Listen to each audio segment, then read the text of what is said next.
Welcome, everyone. Thank you for attending the Street Transportation Department's virtual public meeting about Maryland Avenue from 3rd Avenue to 20th Street. We're proposing a potential update to the parking lanes and biking lanes. We're looking forward to discussing the proposed options to best meet the needs of the community. If you would like to listen to this meeting in Spanish, we do have a Spanish translation line. Albert Granillo will be our translator tonight. Albert, please introduce the information in Spanish. Si le gustaría escuchar esta reunión en español, por favor marque el 602-534-1000 y luego el número de la reunión, que es el 57271, y luego apriete el símbolo de número. Thank you, Vivian. Thank you, Albert. Tonight's agenda will begin with our project goal and some guidance. We will be hosting our first audience poll as well, and that is where we'll need your participation. We'll then give you some background information on the project, and then you'll see the proposed changes. You'll then see a second poll question, so again, please participate with us. And after that, we will open up the Q&A session where you can also submit your questions in the Q&A box and your comments in the chat box. My name is Vivian Padilla, and I am a Public Information Officer with the City of Phoenix Street Transportation Department, and I am your host for tonight's live virtual meeting. On your screen, you will see a list of our project members. Please go ahead and introduce yourself as well as your relationship to this project, starting with Brianna. Good evening. My name is Brianna Velez, and I'm the Assistant Street Transportation Director. Good evening. My name is Leticia Vargas. I'm a Special Projects Administrator, and I supervise the team that is managing this project. Welcome. Good evening, everyone. I'm Carl Langford. I'm a traffic engineering supervisor here at the city, and I oversee kind of striping and signage components. Good evening, everyone. I'm Marielle Brown. I'm the project manager for this project. Thank you. So we are going to share some general logistics for Webex. When you are sharing your thoughts with us, we ask that you not only tell us what you may like or dislike, but we also ask that you take your neighbor's needs into consideration. What you may want as a driver may not be what your neighbor who rides their bike may desire, and we're trying to build something better for the entire community. So we really encourage everyone's perspective. This is how you can communicate with our team tonight. Make sure you participate in the project polls. We will be answering questions from the Spanish language line first, then questions submitted during the registration process. Then we'll be calling on those who pre-registered to speak. And finally, if time permits, we will be answering questions submitted through the Q&A box. Also, if there is still left time, we would love to take any virtually raised hands, so you will be unmuted. If you're joining us via a phone call, to virtually raise your hand, go ahead and press *3. And don't forget that the chat box is where you can submit your comments. So go ahead and take a look at your screen. Specifically at the red circles, those are the buttons you will want to activate on your personal screen. So take a moment to do so right now. You'll want to click on the chat button and the Q&A button. Alrighty, now that we've covered some basics, let's go ahead and get started with Brianna. Again, good evening and welcome to the Maryland Avenue Bike Lanes public meeting this evening. I want to thank all of you who are in attendance this evening for taking time out of your busy day to join us and to hear more about this project. I will tell you, public input is very, very critical to the success of our project, so we are glad you are here tonight. You know, if some of your neighbors were not able to attend this evening, please pass along the information so that it can be shared so we can hear from them as it relates to this project. I just wanted to quickly highlight that our pavement maintenance program is the best opportunity to create a blank canvas where we can take a look at opportunities not only to add bike lanes, but improve existing bike lanes. And that is what this project really is looking at, is an opportunity to say we can look at different striping options, which will impact, as you will see tonight, parking along this stretch from 3rd Avenue to 20th Street. And so we want to hear from you. We want to know what meets the needs of this specific community. So with that, I will turn it over to Marielle, the project manager, who will take us through the presentation. Thank you, Brianna, for that introduction, and thank you, Vivian, for your introduction as well. So tonight we're here to talk about about Maryland Avenue from 3rd Avenue to 20th Street. So this is part of the Phoenix-Sonoran Bikeway. It connects to the 12th Street bike lanes. It connects under State Route 51 to the Arizona Canal, and it also connects to the Phoenix-Sonoran Bikeway along 3rd Avenue. But before we dig into the details of the proposal, we want to hear from you and how you're connected to this project area. So a poll will pop up in your screen. Please take a minute to select all the answers that apply to you. How do you relate to the project area? Select all that apply. A, I live near the project area. B, I use this street to commute to work, run errands, or access businesses. C, I use this street to commute to school, drop off kids at school. D, I work at or own a business in the project area. E, I use this street for recreational activities like biking, walking, or running. Or F, none of the above, and please specify in the comment box if you'd like to share how you're connected with the street if none of these apply to you. So please take a moment, let us know who's here with us tonight, how you're connected to this project, and as soon as the poll closes, we'll be able to share the results with everyone, and it is anonymous. So the poll should close in just a few seconds. And we do have, Marielle, a couple of people, over 20 people who have not yet provided an answer. We can definitely stay open for a couple more seconds. We do want to make sure that we get a really great outcome as to how you're specifically tied. So go ahead. You can be on your screen. You will see the poll question. It gives you a couple of different options. So go ahead and make your selection. And you can click on multiple things. So we're going to give them just a couple more seconds.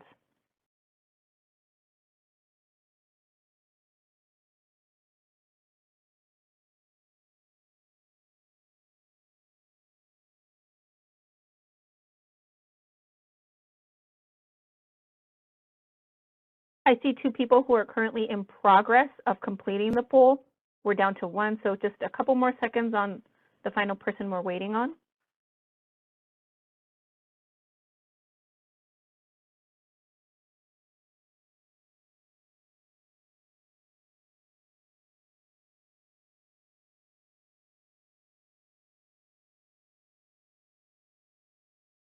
Alrighty, and we're still waiting on that one new person who started taking it. So we're going to go ahead and close the poll right now.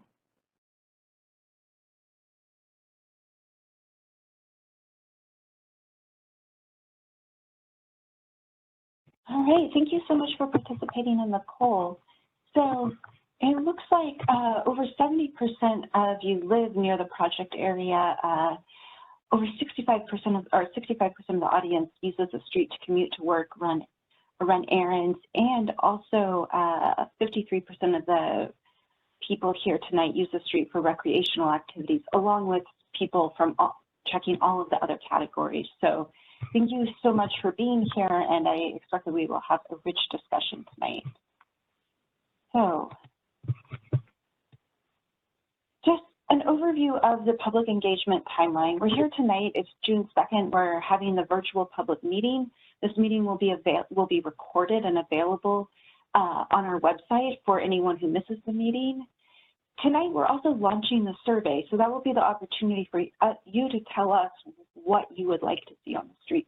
You'll also get the opportunity to speak as Vivian went through in this meeting, but the survey will also really help to capture what people would like to see on the street.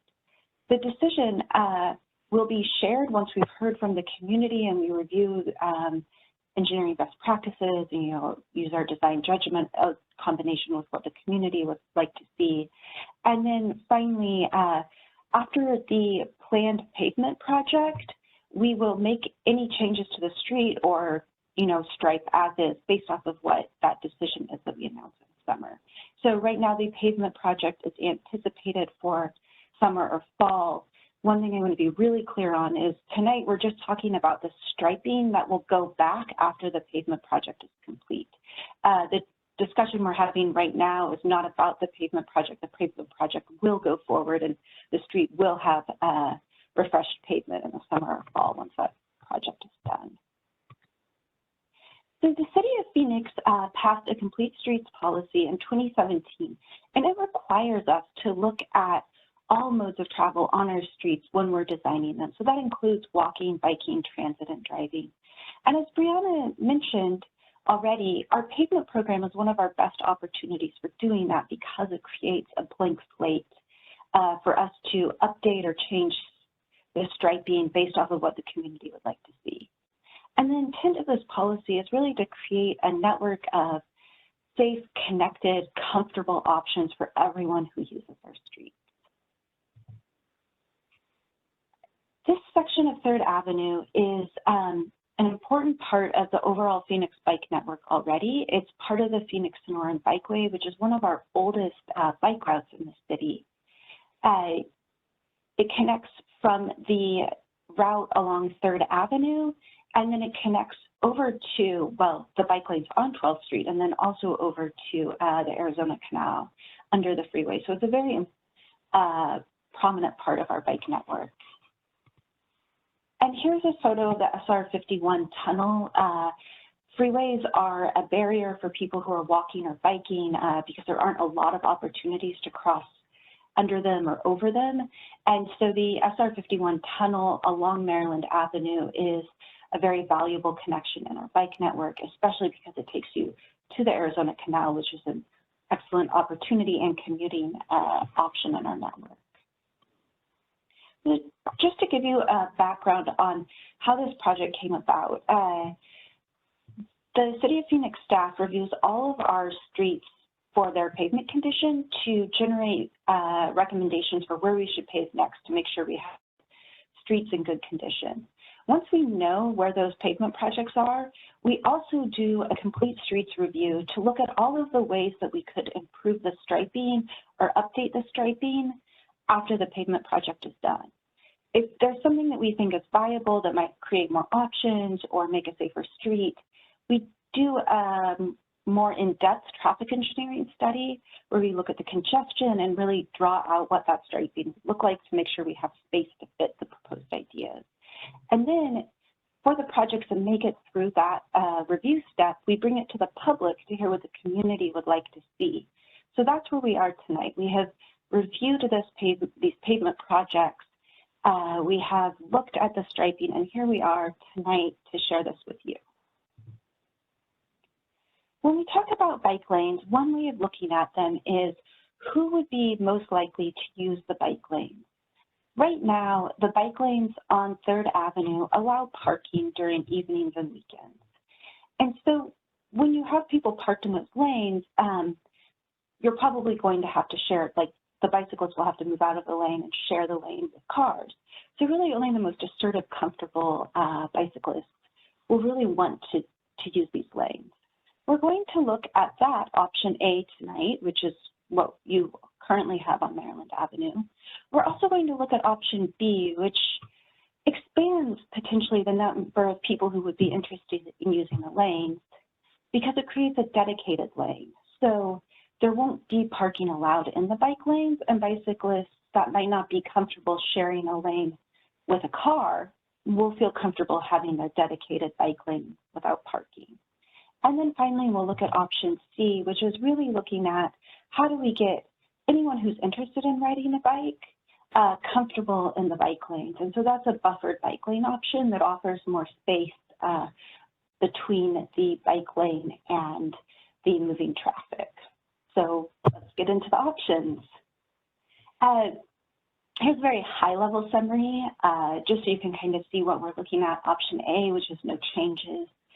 Option B, bike lane updates. And then option C, buffered bike lanes. And we'll go through each of these in detail, but it's just to let you know what 3 options we'll be looking at.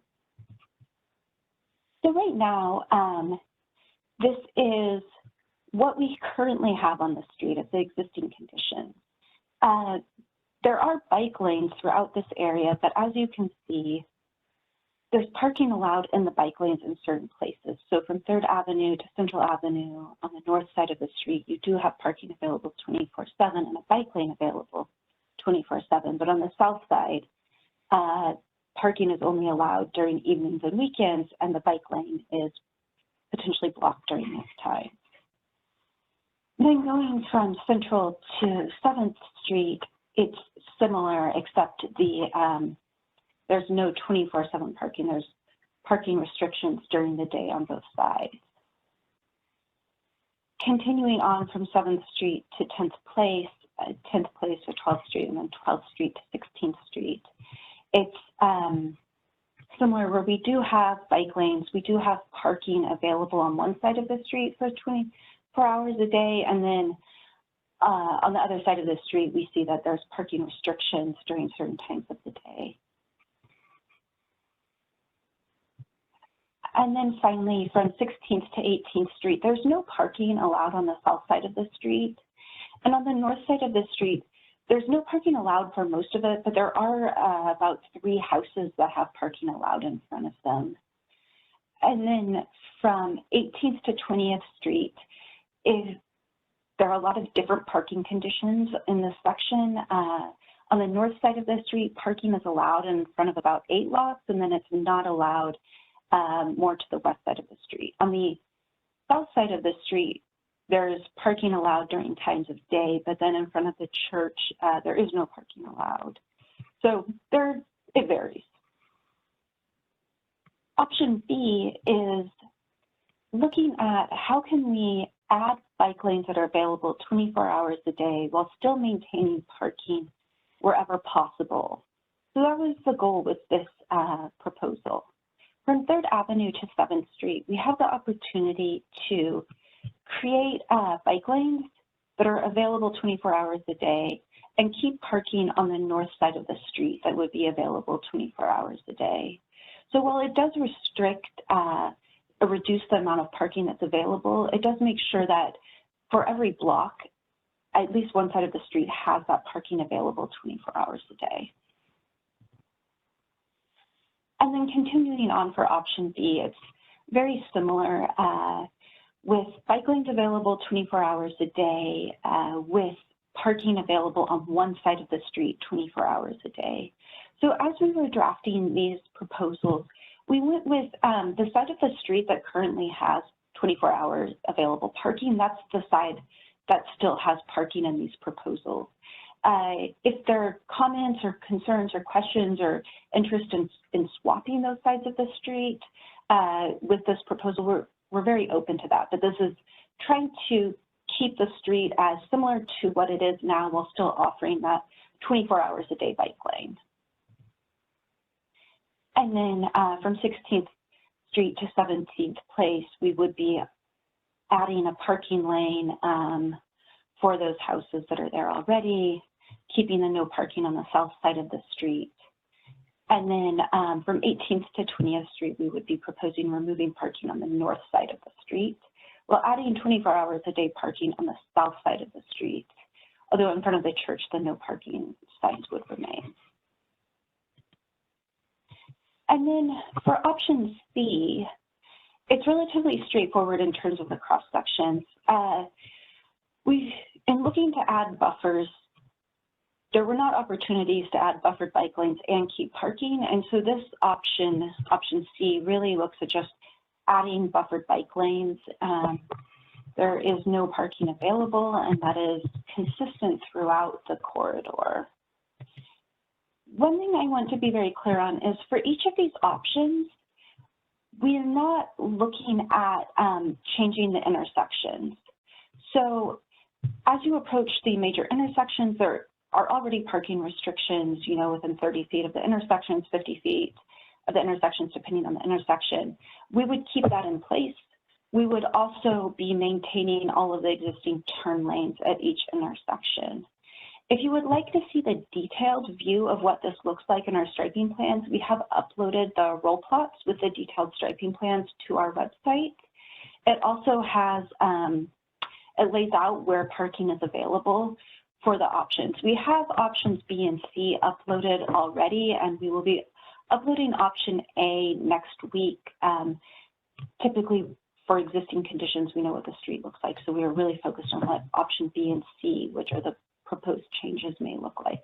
So I'd encourage you to go to the website, the same place where you registered for this meeting if you'd like to see the detailed review of where we would be keeping all of the turning lanes. So with that, I'm going to hand it over to my colleague Carl to talk about parking and traffic impacts.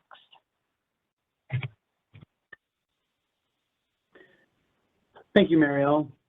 So we'd like to talk a little bit about parking comparisons. So you can see in this slide here, it kind of lines up A, B, and C so that you can note kind of where the differences are. Kind of as we talked about, A pretty much keeps everything as is.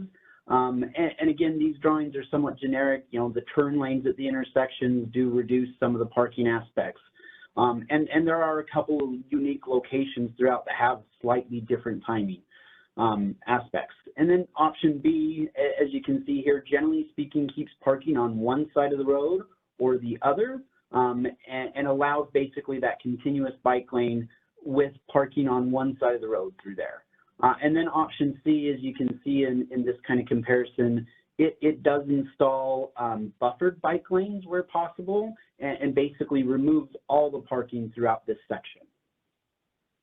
So, the next item that we'd like to talk about is the traffic impacts. So whenever we look at a project like this, you know, we often get questioned, well, what does it do to traffic? How does it affect traffic aspect?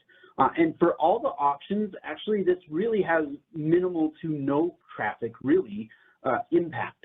So throughout here, we're going to maintain one driving lane as we go through. And as we've said, the turn lanes at any of the intersections, such as 7th Street, 16th Street, those turn lanes that are there today, especially for the traffic signals, those are all going to stay there.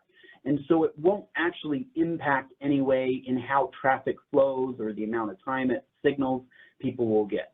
One item to note is option B and C. It will slightly narrow some of the lanes, and that hopefully will get people to drive a little closer to the speed limit in the area.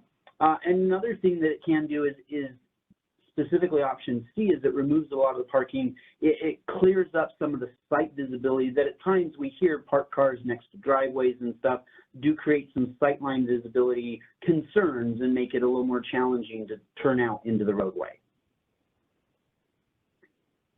So, and now we have just kind of a summary again. I think the similar slide that you've seen before, but again, we want you to understand what it is that we're doing here. So again, option A is leaving the project as is. So all the signing, restrictions of parking are going to stay the same. The bike lane will stay the same throughout there. All the parking options that are there today will exist. Option B is really kind of a balance of the two. Where we can fit the parking, we're going to fit the parking while maintaining a bike lane that is usable 24 hours during the day. And then option C is this one where adding buffered bike lanes, basically removing parking for the entire stretch through this project, and having buffered bike lanes for the roadway. So at this time, we do have a poll question that you should see popping up on your screens. So, and this poll question specifically is, what option works best for you? And again, while we're here in the meeting, we'd like people to take this poll. We also have the survey, and ultimately we want, even if you take this poll during the meeting, we want to hear you from the survey as well on this. So the poll option should be up. You should be able to see it in the Webex format. So again, A is option A, which is no changes that we've talked about. B is option B, so the bike lane update, so that's parking and bike lanes where we can fit them. Well, parking where we can fit at bike lanes that are 24/7. And option C is the buffered bike lanes and no parking throughout the project. And then we also have an option D for those of you, it says, I don't like option A, B, or C. Again, if you do put that, we'd like to hear from you in the chat what you would propose as well so that we could evaluate those type of things.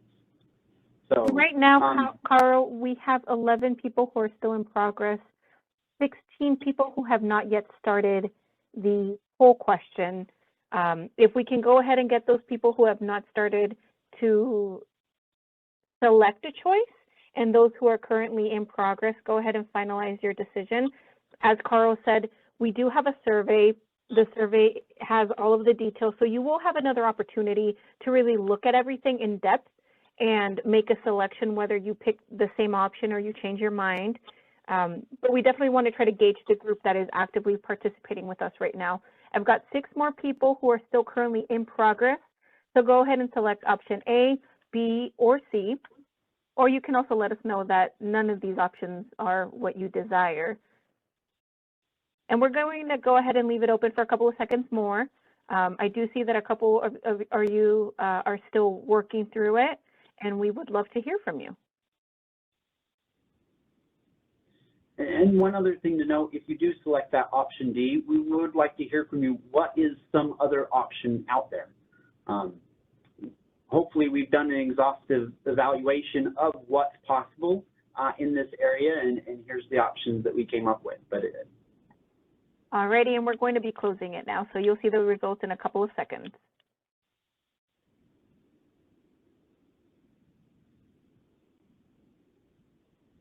All right, thank you all very much.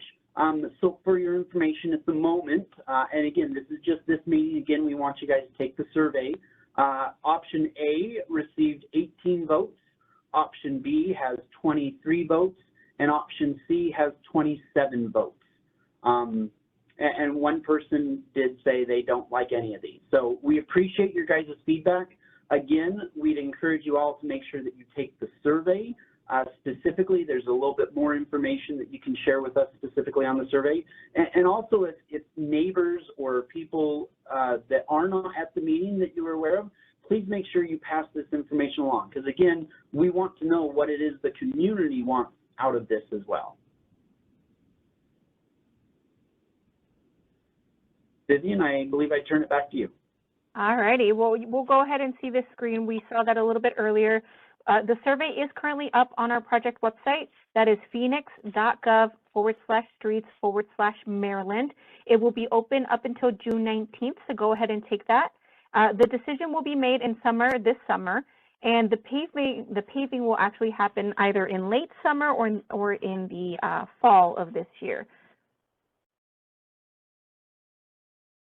And just to go through a little reminder, we are going to go ahead and get started with our actual Q&A section.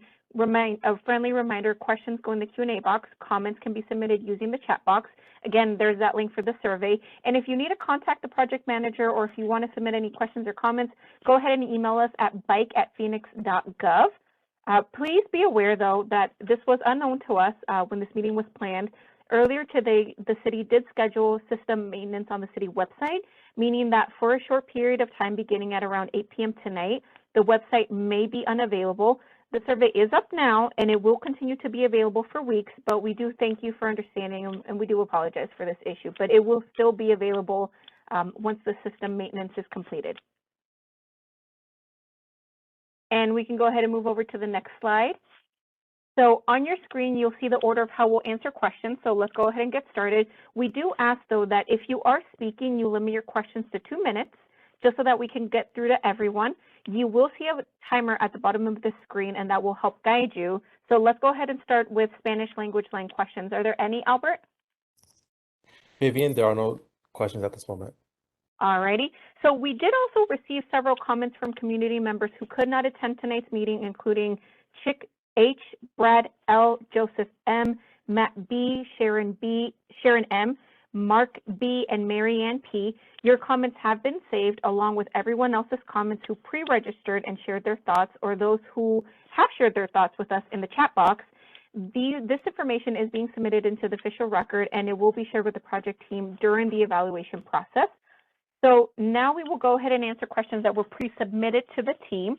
And we have separated them out. There are a lot of comments. We'll go ahead and get started with what can be done to clear cars from the bike lane on the north side of Maryland between 16th Street and 12th Street. Anyone on the project team who can tackle that? Sure, I can address that. So what we're hoping with the options we're proposing with options B and C, The intent is to make the street more predictable, more clear for people who are interested in parking or biking on the street or driving on it, because the rules will be consistent throughout the day. There will no longer be that, oh, is it like 4 p.m. or is it 6 p.m. question, with the exception, of course, school zone parking is going to stay that way. So we're hoping that, or we would say that with more predictability, we would expect to see better compliance. In terms of enforcement, that is something that the police department would need to take the lead on. Alrighty, and another question we received is, will this cause even more parking and traffic issues on 3rd Avenue?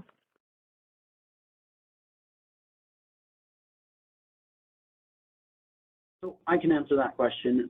In general, all our collector type roads, which Maryland is, they do have parking and bike lanes and traffic that is using them. As far as changes in this, we would anticipate, obviously, option A, no changes, to basically be as it is today with stuff.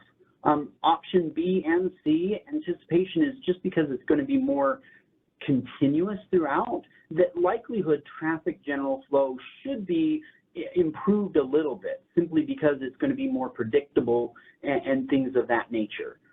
Now, parking specifically, option C is going to remove parking throughout the project, and so while parking on Maryland itself will be something that won't be there, maybe some of the slight surrounding will have different parking aspects that will change with this project. Okay. Are there any plans for traffic calming slower speed along the proposed bike lane change route? So I can answer that one as well. At this point in time, this project specifically is dealing with the lane configuration and how we restripe the road with the paving projects that are coming. The city does have a traffic calming program that does do speed humps and speed cushions. That program is available on our website, streets/speed humps, or sorry, Phoenix.com/streets/speed humps. And that program is very much a neighborhood-driven program. So in other words, it does require community input. It requires some petitioning. It requires kind of buy-off from the neighborhood saying, hey, yes, this is something that we're interested in, and we all agree to doing this. Because there are some pros and there are some cons, depending on what it is. All righty. Is there any data about bicycle accidents in this corridor?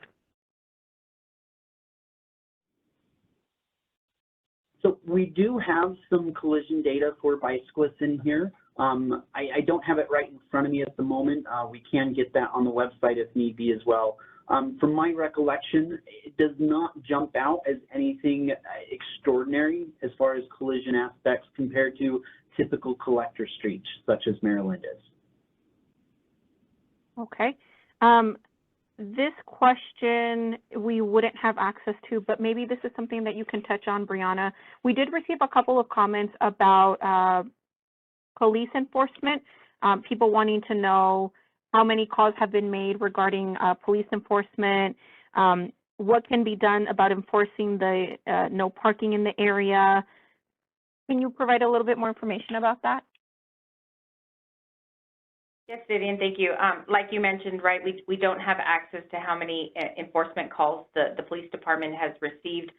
Just to reiterate, the Street Transportation Department does not have authorization for any level of enforcement related to this. However, when we make changes such as no parking restrictions, so for example, if we were to do an entire section where there was no parking on both sides, such as option C, right? We partner with the police department to make sure that they are informed of these changes. And so any of the proposed options, with the exception of the existing, we would definitely connect with PD, make them aware of any no parking modifications. And then obviously the traffic complaint hotline is your best resource in terms of any complaints related to enforcement, and that is 602-534-7733. Thank you, Brianna. We did receive a couple of questions about those who live in apartments or condos in the area. Some are asking, Have all impacted properties along Maryland Avenue confirmed that sufficient alternative parking arrangements are available for the affected residents if parking is not allowed along the proposed stretches? Others asked if street parking is removed, what options are available to residents that do not have adequate parking in their residential communities? And someone specifically asking about parking being removed between 3rd Avenue and Central. Where will people who live in these apartments park? Can someone provide some more information on that?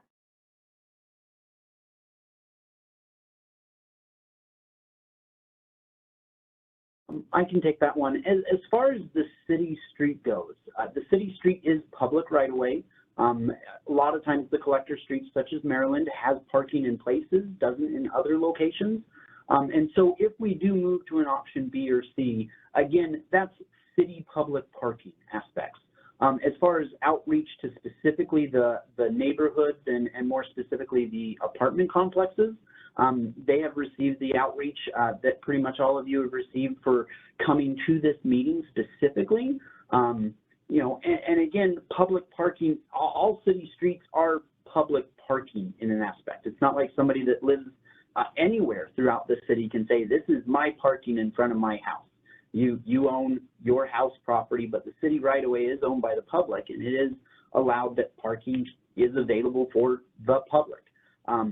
Do we have any specific parking locations that we've said and reached out to a community and said, hey, we're going to come in here, you know, here's a place that can be parking? No, that would be something for each apartment to kind of look at directly if needed. Thank you, Carl. A couple of other questions that we received are school related. What will be the plan for parents parking at Madison Traditional School? And someone else asked, as a bicyclist teacher in the Madison district for 16 years, why is there no option D that reverts back to no parking on the south side of Maryland from 3rd Avenue to Central that existed prior to the school year? We did receive several comments from parents regarding the school situation. Can one of our panelists offer some more information? Thank you, Vivian. I do know, so we have a recently hired school resource officer, our previous one retired. He has been reaching out to the school. We did take a little bit of look at the general school flow of traffic and some of the parking around just before school ended this past year. We do plan on looking at it some more coming up this fall and working with the school district on those type of items. Oftentimes, in generality, as we work with schools, we're oftentimes asking the school, hey, what is it you guys want? Also with this project, you know, we will be, I think we have reached out to the school to kind of say, hey, what fits best for the school and your children and whatnot. One thing to note is that there's a crosswalk there near at least one of the schools. And there is specific parking restrictions that happen for those crosswalks to keep specific visibility components for children as they're needing to cross the road at those school zone crosswalks. All righty, thank you, Carl. And we do have several pre-registered individuals who did want to speak. I know not everyone is in attendance right now. We are going to try to get through to everyone who did pre-register. So I'm just going to go down the list and try to find you. I'm looking for a Nancy M. Nancy, you are with us, so I'm going to go ahead and unmute you. On your screen, you will see a 2-minute timer. Please try to stick to that. We have a lot of speakers to go through. So Nancy, you are unmuted. Go ahead and ask your question. Thank you. I happen to live between 12th Street and 16th Street on Maryland, and I live in a small patio home complex. And my problem is on Maryland is, number one, the parking on both sides of the street, but the speeding. And in order to enter into the driveway that leads to my home, I have to pretty much come to a stop because it's a tight turn. The passing that takes place on Maryland, it's only a matter of time before we have a head-on collision there. I want to know what is going to be done to address that issue, because now you're going to have people who live there and you're going to have all these bikers on their bikes using the bike lanes in order to be able to, for recreational purpose, work, whatever. But then we've got all these people that are speeding up and down Maryland and they pass each other. It's unbelievable, the speed that goes on in Maryland, And then we've got the school situation. What is going to be done about all of that? All righty, thank you, Nancy. We'll take someone from the team to answer that. Thank you, Marilyn, for the comment. As far as speeding directly, again, that is something that we will have conversations with the police. We encourage you guys as well to have conversations with police on those aspects. As far as the passing aspects, is passing itself in certain locations is legal, depending on the type of striping that is in that location, as long as you do that safely and maneuvering. But in general, a vehicle that is a single lane, you have to wait for that car to turn out of the way. Yes, it does cause minimal delay as you drive through, but it is the safe maneuver to do during that time frame. All righty, thank you for that. And we are currently looking, give us one quick second. I'm looking for Ron O. Ron is not with us, so we'll move over to Paul P. Paul is not with us either. Mary C. Mary, you are with us. You are unmuted. Go ahead and ask your question. Yes, thank you for the presentation tonight. I have a question about garbage cans because everyone rolls your trash can out into the street. You can't leave it on the sidewalk. And how's that going to happen if there's parking on both sides of the street or even one side of the street? Where are the garbage cans going to get picked up? And that happens twice a week.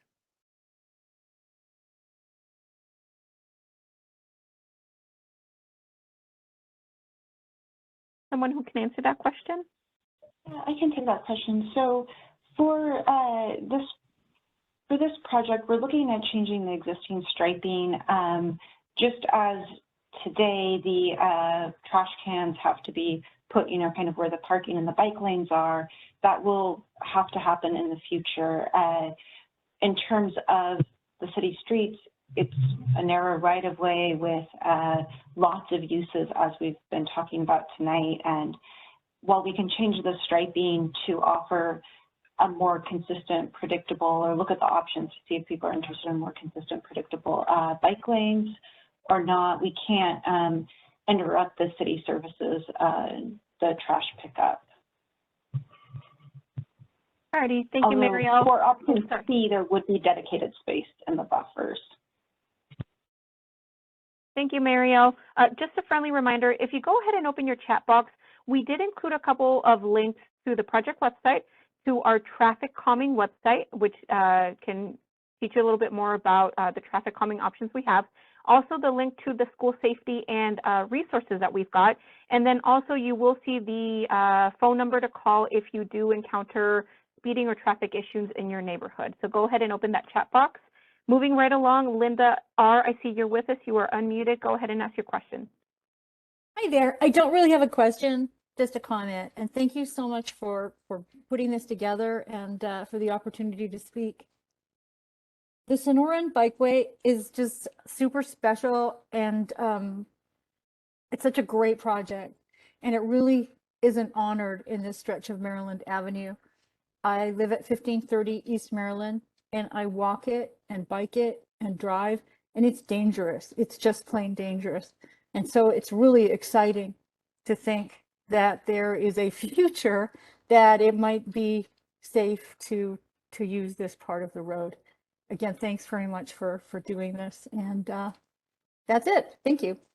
Thank you, Linda. We appreciate those comments. I am looking for Crystal D. I'm not sure if that's Crystal D. I'm going to go ahead and unmute Crystal D. Did you pre-register to ask a question, Crystal? I did not, but I will speak. Okay, go ahead. So I just want further clarification on the parking situation between 3rd Ave and Central. If you take the parking away for those people that live in the apartments and the condos, I understand that it's public parking and that we can park anywhere along that street. But if you get rid of the parking, there's still going to be excess cars that will not be able to park behind the apartments or the condos, where do you propose that those people park? Thank you, Crystal. Someone who can take that question?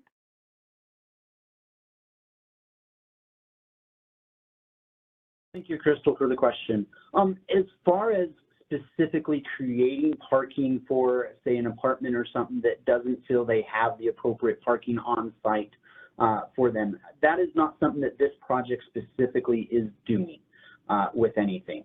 So the parking itself, you know, there are other public streets in the general vicinity that is available potential parking as well, but there is nothing in this project that is specifically creating parking for areas.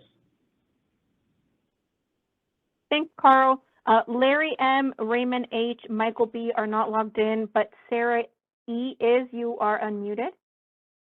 Thank you very much. Again, I echo what my other people are saying, that we really appreciate that you are taking a look at this.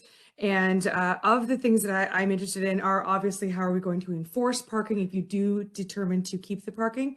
But also one of the things that makes it dangerous is when we're pulling out of our driveways onto Maryland, we can't see around the parked cars. Will there be something so that we can put buffers or like red line or not allow parking within certain feet of the driveways so it can be safer for us pulling in and out of those driveways? Thank you.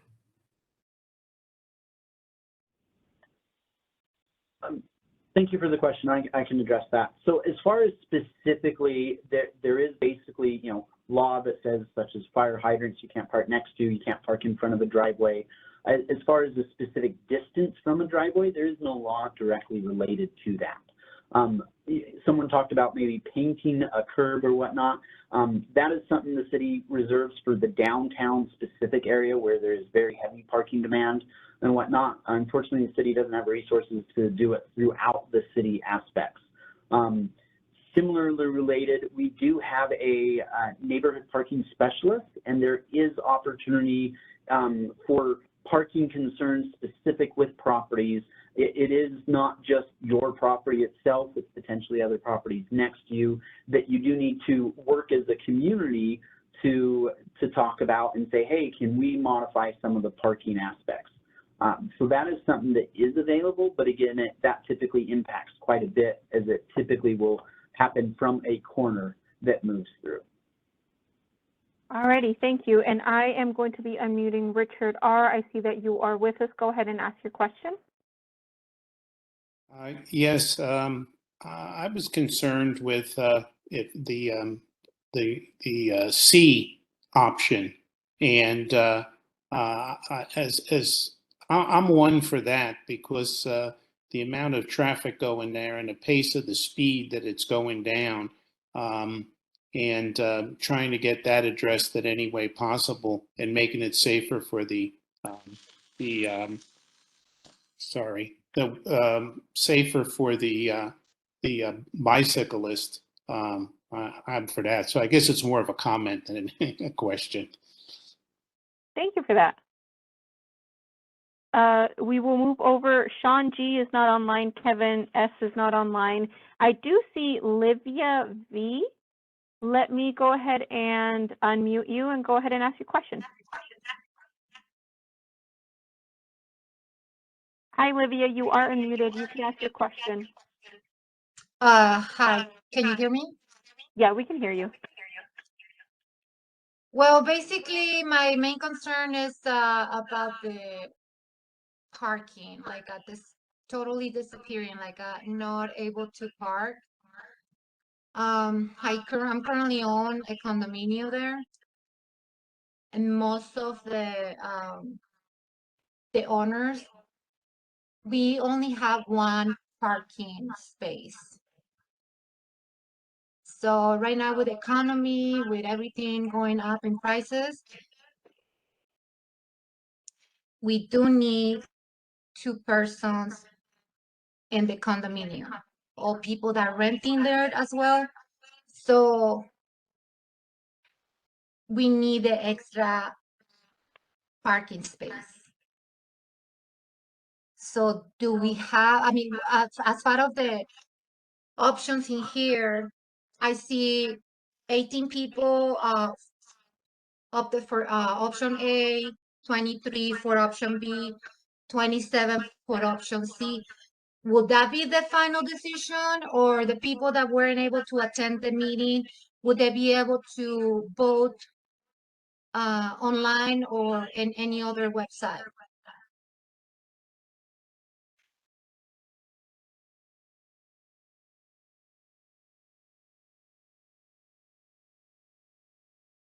Is there someone who can help to answer I that? can take that question. Sorry, I had to unmute myself. Yeah, so we have launched the survey. It's open right now and it's available on the website. So everyone at the meeting is encouraged to take the survey on the website and also share it with your neighbors. Please spread the word. The survey will be open through June 19th and we want to hear from as many people as possible. Alrighty, and I do have a couple of other people who are still on. Keep in mind, I do see that a couple of you on the Q&A do want to speak, so we are going to try to get to you if we can. I don't see Mary Ann P. I do see Paula N. So I will be unmuting you. Go ahead and ask your question. Hello. Hi. I live in the neighborhood and I cycle on Maryland several times a week, and it's never that busy. It's a pretty quiet street, just as you said with the traffic impact statement, that nothing much is going to change. And I think it's only fair to share the street with the cars and the people who live there and the cyclists. So I really like option B, where there'll be parking, designated parking on one side of the street and designated bike lanes on both sides of the street. And then I think it's an excellent compromise for everybody who uses the area. All righty. Well, thank you for sharing your comments with us. We are going to be taking Mary M. I did see you on the list. There we go. You are unmuted. Thank you. At the beginning of the meeting, you said to consider both cyclists and drivers, but you left out the third interested party, which would be residents that live along the bike lane. And I'm all three. I live on the bike lane for the last 23 years between 2nd and 3rd Streets on the south side. So I'm in that segment between Central and 7th Street. I'm both a cyclist and a driver. I love living on the bike lane. I go out and clean it up so cyclists won't have any accidents on road debris. I would like to say that currently, I think our stretch from Central to 7th Street has the best of, offers a great compromise for all three groups. If I look out my front door, I can see the parking pretty much all the way to 7th Street and down to Central. Usually during the daytime, our lanes are clear as they are supposed to be. On weekends, they tend to be pretty clear. The only time I typically recall a lot of parking going on might be during graduation season, when people have parties, perhaps during the holidays. So right now, I think that if you were to make a change and restrict parking to make the bike lanes there 24/7 and allow no parking, I think that would eliminate a really great compromise that's right there right now for the cyclists, the drivers, and residents like me. And I'm wondering if you would consider leaving one section as is. I believe that each of the sections has its own characteristics and its own problems, so to speak. I don't think that my section has a problem. I think it's a great compromise for everyone. And I might add that we have assertive riders who use our section mostly on weekends, and they come in groups and they take up the whole lane. That's not a problem. We have students that ride to this school, to All Saints, and the Madison School, that use the bike lanes. They're kids and they use the bike lanes and they're fine. So I think right now our segment is perfect as is and offers a great compromise. And I would like you to consider that, even though you may have needs to address in the other segments. Would you ever look at the project in that sort of a way?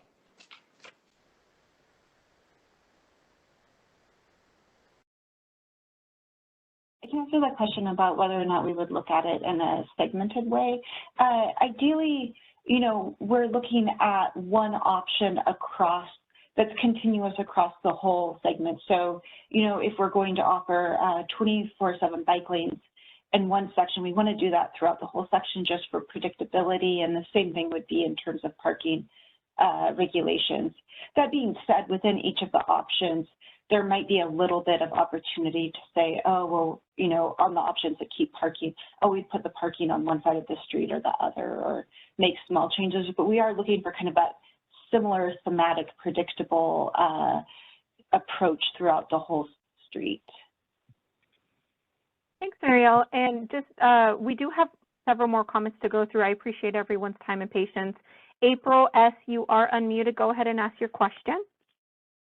Hi, I didn't really have a question, more of just a comment.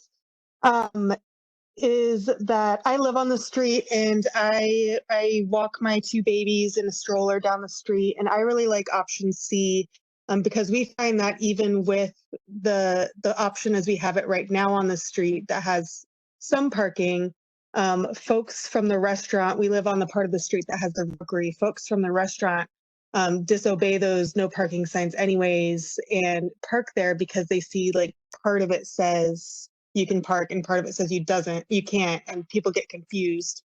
So we would just prefer to have it be completely bike lane, and that way it's safer for me and my children to walk, and it's safer for all of the runners to use that lane to run, and lots of bikers use our lanes too. So I really appreciate option C. Thank you, April. Going to be calling on Ryan S. I saw that you are also logged in. You are unmuted. Go ahead and ask your question. All right, thank you. And my concerns are very similar to April's. As a property owner between 16th and the 51 with a house that's directly on Maryland, if you do go with option B or even retaining option A, I would like to see, is there a possibility that you could put up resident-only parking or no restaurant parking? You know, I've never really had an issue with neighbors parking in front of the house periodically because they tend to be respectful of other neighbors' property.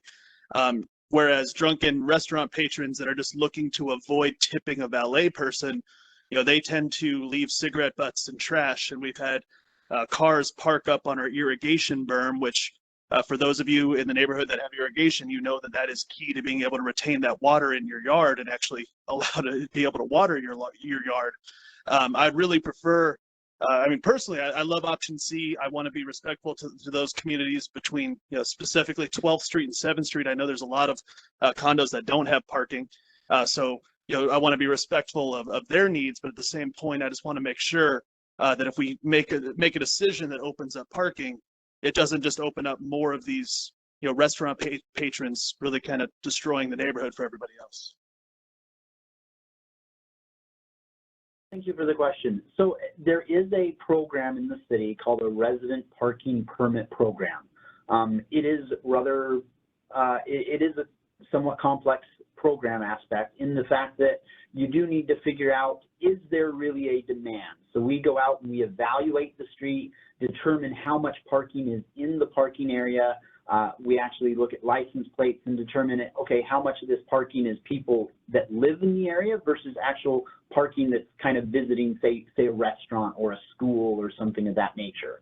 And then once we go through that process, it is something that actually goes to council in order to get specifically a buy off of an area and a zone. And then the residents petition in to specifically have their street be addressed with that. So it is a program with the city. It does take a bit of time and cumbersome and very much, you know, neighborhood to support for that component. There are a couple of locations where we've done a no restaurant parking sign. Those are not truly enforceable. Police have basically said, well, we don't know who's at a restaurant and who isn't at the restaurant per se. And generally speaking, the neighborhoods that get them say it doesn't help, unfortunately. And I went ahead and included the link to the resident parking permit program in the chat. So go ahead, Ryan and April, go ahead and take a look at that, and anyone else who might be interested. I do see Lee P, who is with us. You are unmuted. All right, thanks, Vivian. Just as some perspective, I grew up on Maryland. My parents bought land there back in 1952, well before it was outside the city limits. My mom still lives on Maryland. I'm both a cyclist and a driver. I'm on Maryland probably every day, either on the bike or in the car.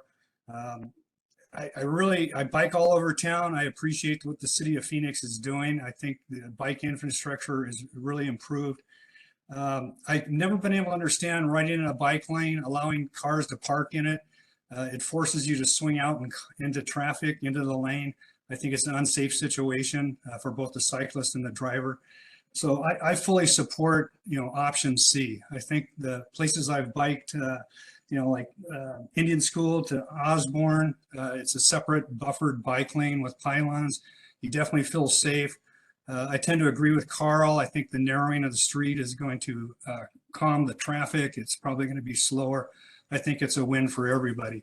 That said, I am sensitive to people that park, though I really don't think it's incumbent on the city of Phoenix to provide, parking for private vehicles, but I am sensitive to that. Looking at option B, I don't know if I understood, but it seems like the way you'll stripe that, there will still be separate bike lanes, even though there might be parking. It'll be adjacent to parked cars, but you won't be parking in the bike lane. Is that correct? Yes, that is correct. Anything else from his question that can be addressed? Just a little bit. So option B, just so everyone's understood, option B does create a parking lane on one side of the road. Next to that parking lane would be a bike lane. Then you'll have a travel lane in one direction, travel lane in that other direction. The other side of the road will have a bike lane, but no parking in that location. The road, unfortunately, is just not big enough to provide parking and bike lanes throughout. So it is, as somebody said, kind of a compromise situation. Carl, Jackie we are unmuting you. Go ahead and ask your question. Oh, thank you very much. I'm the person that didn't like any of the alternatives, and I see that what you're doing is balancing the need for parking, which in some cases was created by the city of Phoenix when they approved apartments and condos that said, oh, some of the parking is going to be on the street, and the city said, oh, that's fine, that meets your requirement. With the need for bicyclists, and I'm one of those reluctant bicyclists that don't want to get on the street because I'm afraid I'm going to get killed. So I really see both things from a slightly different perspective. My question, which I also provided in the pre-questions but was not addressed, is there an option D that can be created through this discussion that is not A, B, or C?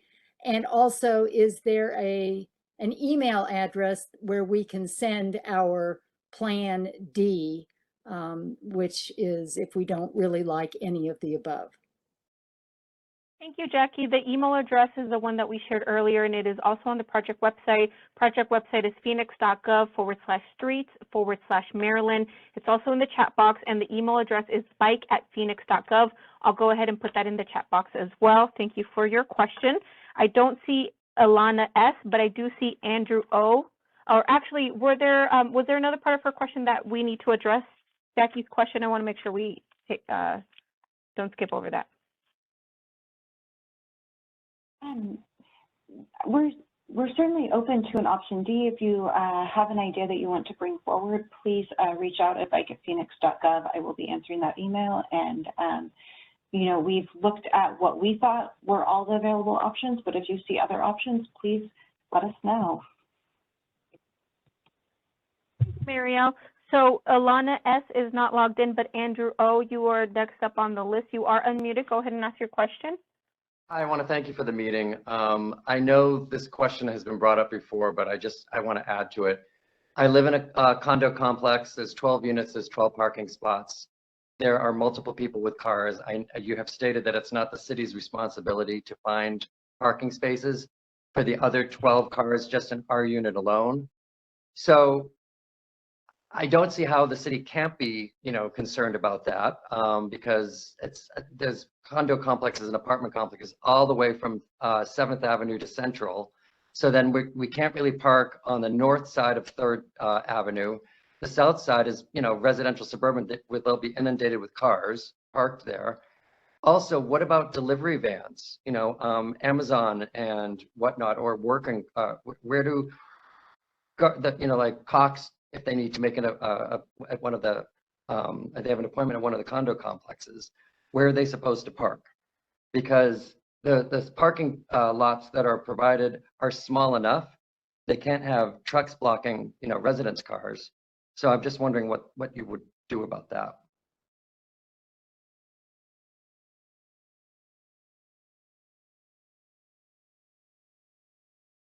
Someone who can answer that question or provide more information? Thank you for the question on that.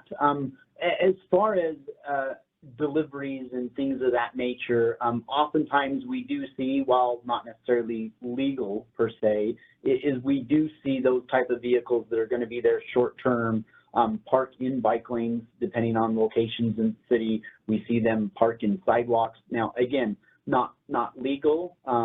I don't know a cop that, you know, they're there long enough that a cop's going to do much about it. But as far as specifically where those people should park, especially if a condo or whatnot does not have kind of space dedicated or a place for them to be, we don't directly have an answer for that. Thank you, Carl. We are moving over to Sandy G. You are unmuted. Yes. Do you also have my husband on there, Clyde Bruno? I do. Yes, we do. He's on the list. May I have his time? He had a stroke and is uncomfortable talking. Okay, go ahead. All right, thank you. Sorry to hear that. My name is Sandy Bruno. I'm with one of the neighborhood associations. This proposal may make the street more safe for the cyclists, but it pales when we look at the hundreds of school children attending Madison Traditional Academy, in other words, MTA. If Maryland Avenue is deemed no parking, they must walk in the street or between cars to get to their daily parent transportation. I don't know if you realize that 60% of the students that attend that school are out of district, meaning that the parents must provide transportation. There are no school buses to that school. The parents park lining Maryland Avenue, 10th Street, Sierra Vista, all the residential streets both to the north and south of Maryland. We're a mid-century neighborhood, so we have the rolling curves. We don't have any sidewalks except for Maryland. So the parents park in those residential streets, and even though it's marked no parking, and the students must walk between the parked cars or down the middle of the street, and someday we're going to have just an awful accident as a result. The Phoenix, well, let me skip that. Since 2019, up until COVID, we neighborhood leaders worked with the Madison District to find a solution for this parent parking into the residential area. And the city's representative was part of it. The parent parking in the residential areas must be resolved before no parking on Maryland takes place for the bike path rather. This could be resolved if a bus pullout is added at MTA, allowing the school bus to pick up the children at Phoenix Baptist Church, transport them over, and then pick them up at the end of the day to go back to Phoenix Baptist. They do this for the other 3 Madison schools, including Madison Meadows. Please work with the respective neighborhood associations and the Madison District before any decisions are made regarding the bike lanes. In the meantime, please leave Madison or Maryland as it is. I think that's option A, enforcing the current signage on Maryland. Once the MTA parent pickup matter is resolved, I think the Sonoran bike path will be it will be wonderful because you'll be able to open everything up. My question to the city is, will you commit to help resolve the parent parking problem into the residential areas through sign enforcement? Thank you.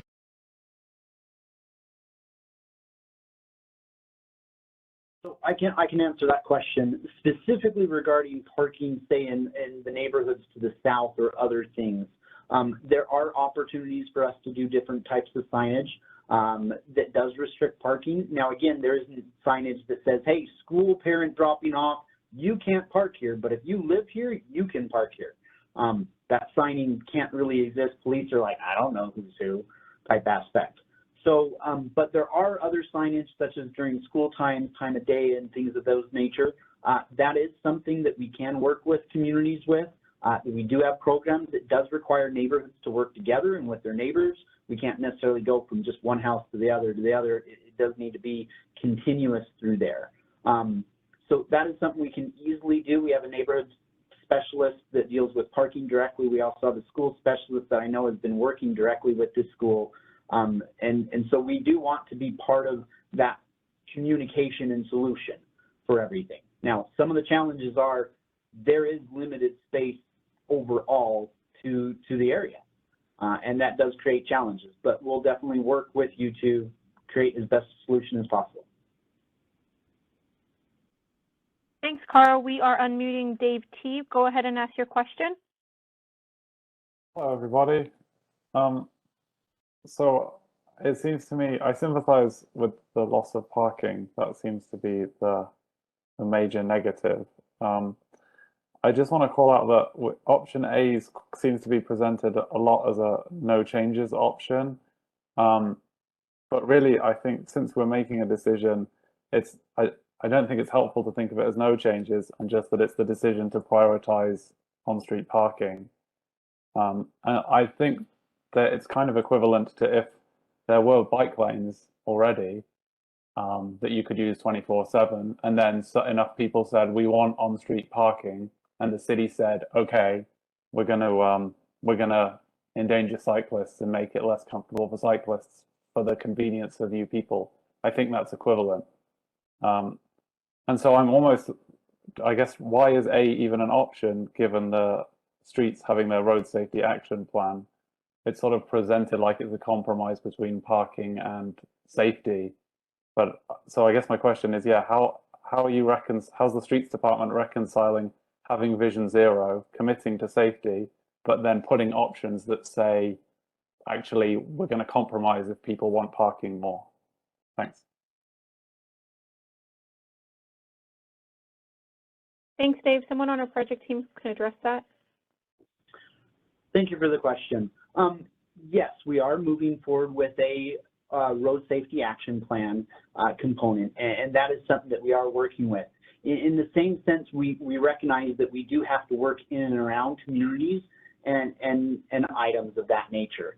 So at this point in time, we do have an option A that is kind of, hey, we'll leave it as it is at the moment.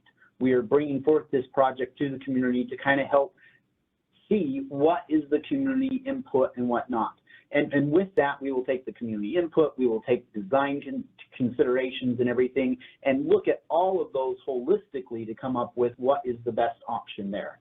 So again, we encourage everyone to fill out the survey, to fill out information. The more information we have, the better decision that we can make that will be the best decision, hopefully, for everyone. Alrighty, and thank you for sticking with us. We've got one more registered speaker, and then we'll go through the Q&A questions as much as we can. Matt B., you are unmuted. Go ahead and ask your question.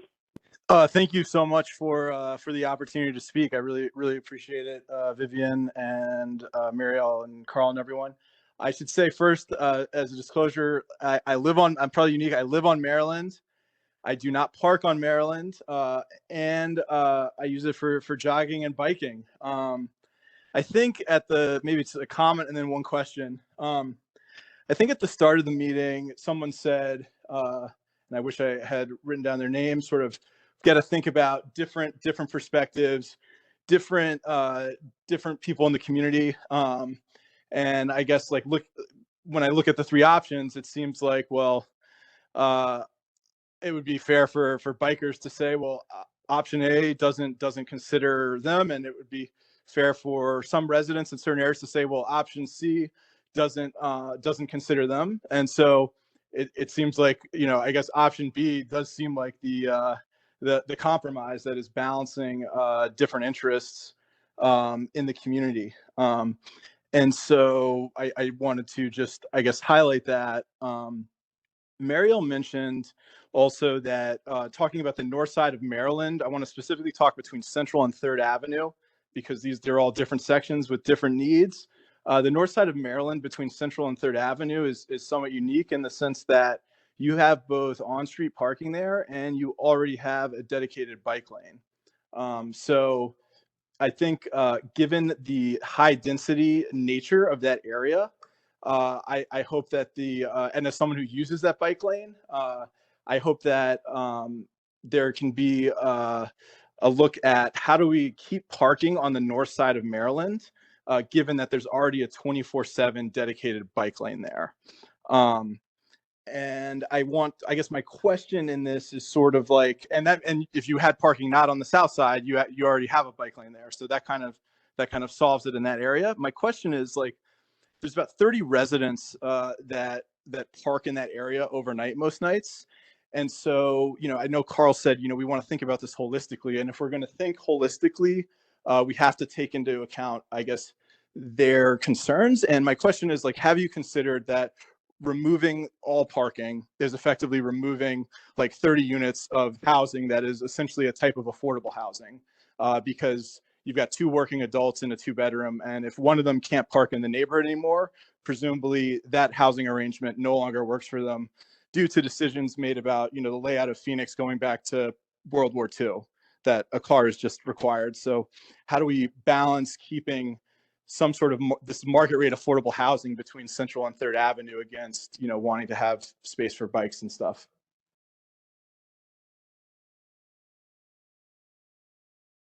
Someone who can answer that question? Thank you for the question there. I think kind of to address your question, that's one of the main reasons why we are here and talking to everyone today in this meeting, and why we are coming and presenting multiple options for people to go to a survey, go to a website, talk to your neighbors, and give us input as to what it is that would best fit the community. Again, we don't live directly in these communities. While we live in Phoenix, not necessarily directly here in Maryland, Phoenix is a very large city, we do want to recognize that there are competing demands everywhere, and that's why we're here to present different options and get feedback from the public. Thank you, Carl. And we've got a couple more speakers. I will be unmuting Michael S. You're still with us. Go ahead and ask your question. Michael S., you are unmuted. Can you go ahead and ask your question? Alrighty, we will try him a little bit later. Michael G., you are unmuted. Go ahead and ask your question. Thank you. I actually have a comment for the group. I'm the owner of an apartment building at 110/118 West Maryland. And we bought the property about 5 years ago. When we bought it, it has basically 1 parking space for each unit. I think that's the way the zoning laws were set up in that area many years ago. And our tenants do recognize the opportunity to park on the street. If it's taken away from them, they'll be parking in the immediate neighborhood. And I think the neighborhood itself would not appreciate to see an influx of cars coming in and going, hearing the noise at night when people park. I also think there's a safety issue causing the tenants to have a greater walk to the apartment complex that we own. And obviously supportive of keeping things the way they are.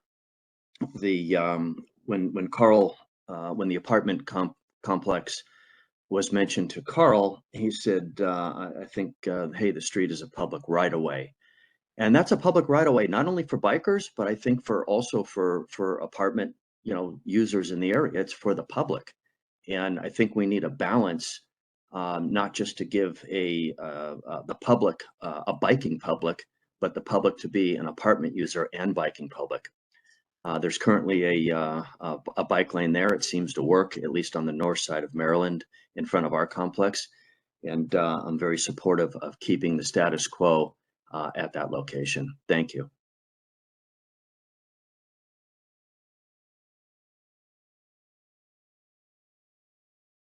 Was there something that we needed to address with an answer that from anyone on the project team that wants to take that? I think we had more of a comment. So we'll be moving on over to Kyle D. You are unmuted. Good afternoon. My comment is, first of all, I'm the representative for Madison School District. I'm the Maintenance and Transportation Director. I gave you my contact info directly in the Q&A as well, if you'd save that. And I have worked with the liaison that Street Transportation has, although not directly on this, but if that's something I need to work directly with him on, I'd be happy to. My main feedback is that the school district is not in favor of option 3, and it is mainly out of consideration for the impact that would have on the neighborhood, because it would push more of our parents that use Maryland during pickup and drop-off times onto the neighborhood streets, inconveniencing them. And so the district's position would be against option 3.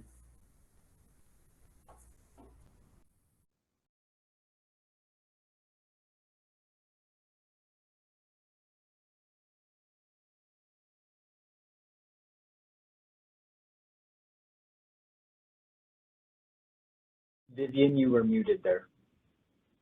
Hi, sorry about that. David B., you are unmuted. Go ahead and ask your question. Thank you.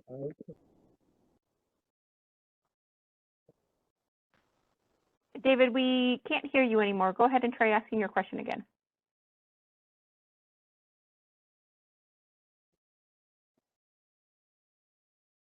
All righty. David was with us for a little bit. You are still unmuted. Oh, here we go. Go ahead and ask your question.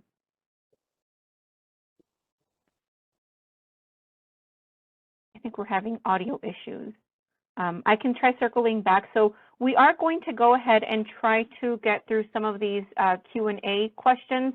We've been looking at them, and there are some that are something that we wanted to make sure that we ask everyone. For the project team, if someone can answer, why were the proposed route changes not extended through to 7th Ave? Okay, so I can answer that. So really, we typically look at pavement projects. So right now there are 3 pavement projects that kind of line up along Maryland Avenue from Central Avenue to 20th Street. So that was what we started looking at. We extended it slightly to 3rd Avenue just to make that connection and make sure it's all part of the Phoenix-Sonoran Bikeway. So that's what we're looking at. In the future, with future pavement projects, we will continue to look at expanding bike lanes and review any other sections of Maryland Avenue as they get repaved. Thank you, Marielle. Reading through some of the other questions. Where could residents who typically park on the north side park if option C is selected? And there are similar questions like that throughout the Q&A box when it comes to residents and parking in the area.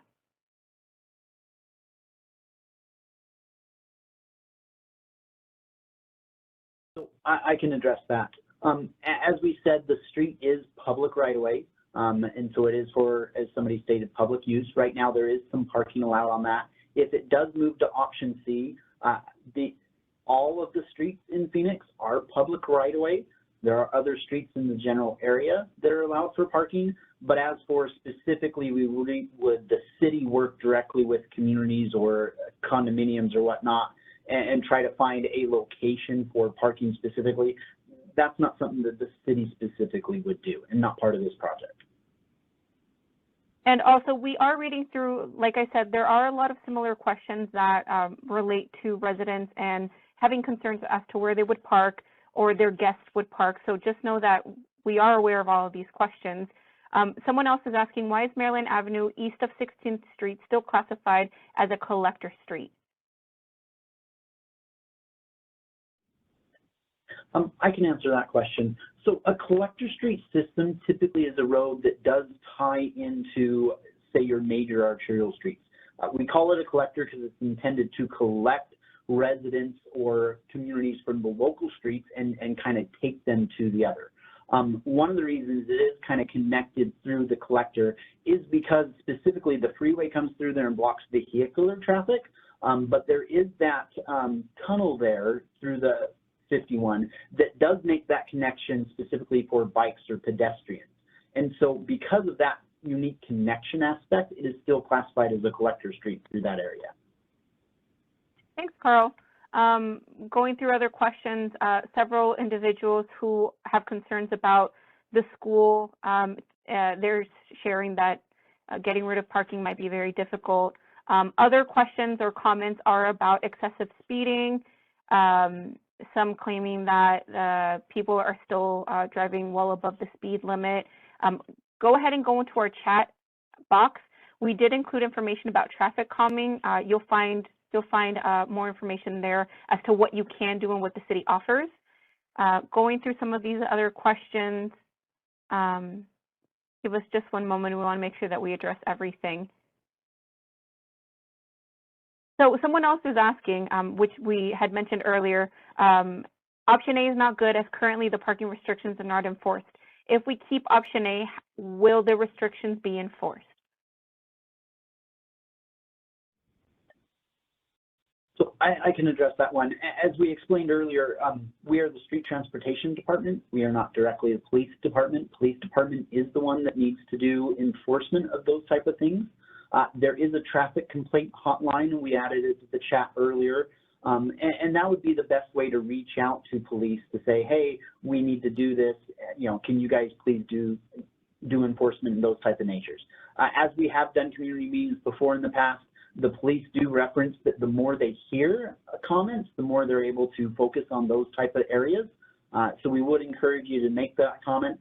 We will be coordinating whatever decision is made and letting police be aware that whether or not we change any requirements or not, that we did have this meeting and that there were concerns with parking enforcement in the area. Thank you for addressing that, Carl. Other questions are about individuals who bike in this area. How many bike riders currently ride on Maryland? We currently ride our bikes on Maryland. We don't really see demand for bike riding. Any public meetings forthcoming? Obviously, this meeting is specifically for the Maryland area, but Marielle or Carl, can we provide a little bit more information about the usage of this area, if that is available?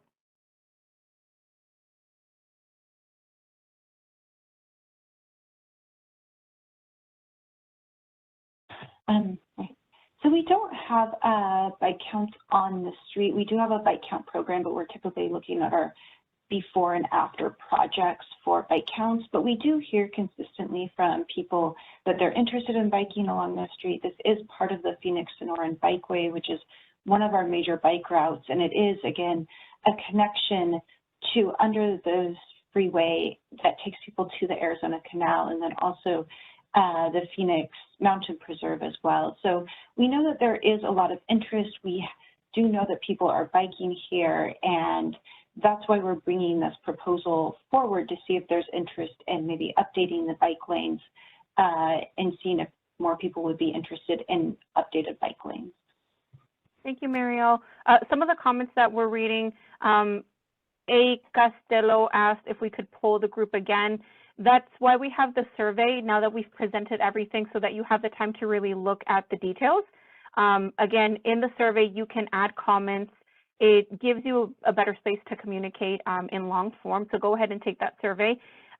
Also, reading a comment from Andrew O, who said he called the police traffic calming number and he didn't really receive a great response. Again, go ahead and just call that number. The more they hear it, the more that they'll pay closer attention to it. So don't be discouraged if you unfortunately called the police hotline and didn't really get an appropriate response. Go ahead and still call again.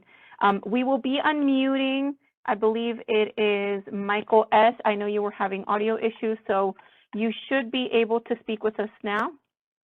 Hello, can you hear me, please? We can hear you. Okay, great. First of all, thanks, panel.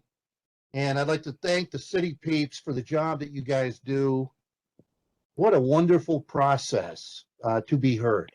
And I have to say, I love the bike lane stuff. Not a biker myself, but now realizing that living on Maryland, that I live on a bike lane, and what you guys are doing, I have to say bravo, and I'm going to buy a bike. Number one. Number two, I'd like to thank my fellow citizens for their terrific questions and comments. What a first time that I have joined a meeting like this. I'm terrifically impressed by the process and by the astute comments and questions of my fellow citizens. I live now in an apartment complex at 12th Street in Maryland, just west of 12th Street on the north side, Maryland East, which a month ago was victimized by a sociopathic arsonist who lit up the apartment parking area, the storage units of everyone that lives in this apartment complex, because she was mad at her boyfriend. She lit up the storage area, which burned to the ground, burned all of the parking area to the ground, including 8 vehicles, one of which was mine, and displaced 6 of my fellow apartment dwellers in 4 units, and caused trauma for all of us. And then forced then to park on the street of Maryland Avenue, just west of 12th Street on the north side. The city of Phoenix deemed it proper to, for the first time in the 4 years that I've been living here, send a traffic enforcement officer to hand out parking tickets. So my question is this: realizing that you folks, you wonderful folks who are doing such terrific work here with the biking lane issue and the parking, I realize you're not law enforcement, but you do put up the signs that say no parking. And so I am a person who believes in either A option or B, which I like even better because there's no daytime parking restriction in option B. And it accommodates our biking fellows. I want to know who came up with the figure of $84 for a parking ticket. And I want to know that, you know, people with corporate jobs, when Michael, sorry, I want you to ask your question, but you have surpassed your 2-minute mark. Can we go ahead and ask that question real quickly? Yes. In an era when groceries cost twice as much, when gas is at an all-time high and corporate profits are at an all-time high, who came up with $84 as a parking ticket for that egregiously affects the working class and the poor? And is there no milk of human kindness in city government in instances where there's arson and people are forced to park on the street? Cannot these parking signs be temporarily adjusted for situations such as this? And All righty, Michael, thank you for your question. Someone from the team who can address his concerns? Thank you for the question. As we stated, we again are not the police department. In my dealings with police, specifically with parking stuff, is most of the time what happens is there's a call that happens into the police line basically saying, hey, there's a whole bunch of parking that's happening here in a place where it's not supposed to be. Please send somebody out. Again, they wouldn't know of the necessarily arson aspect to it. As far as a process to officially remove or temporarily modify the parking aspects, I don't know that we have that as a process. You know, again, not very often that we have a situation such as yours that comes up type aspect. So I can't really address that directly. I would say we don't have a process that does that at the moment, unfortunately, for your situation. I believe that answers the question. All righty. And I believe we've gone through a lot of the questions. I appreciate everyone's time. We have surpassed the extended meeting time. I am quickly going through some of the raised hands that we've already called on. And I believe we've got time for one more. I'm not sure if I called on Gary G. You might be our last individual if we haven't already called on you. So you are unmuted. Or actually, It's me. All right, Gary, can you hear us? Yes, I can hear you. Okay, go ahead and ask your question if we haven't already called on you. I don't believe we have. I've lived on 3rd Avenue and Maryland for 20 years, and my suggestion is option A. I appreciate my neighbors across the street on the north side, they need some place to park. Option C just is out of the question to take away parking along this street. I've been sitting watching a window and 4 bike riders in an hour and a half have gone by. It just, I appreciate that people trying to be physical and get out there and ride their bikes and should safe, but the traffic situation is more urgent. There's a school 2 blocks north, Madison School, and another All Saints School to my right, and the traffic is crazy in the morning and the evening. I just think parking is more important. Alrighty, thank you, Gary. Anything that needed to be addressed in that? I believe that was more of a comment. Please correct me if I am wrong. But we will go ahead and wrap things up. So if we can move over to the next slide. Just as a friendly reminder, thank you for holding on with us. We appreciate everyone who's still here. Go ahead and take the project survey. It closes on June 19th. That link is Phoenix.gov/streets/Maryland. You can contact the project manager, send us questions, send us comments, bike@Phoenix.gov. Thank you for spending so much time with us. We really appreciate it. Have a good evening, and we will see you soon.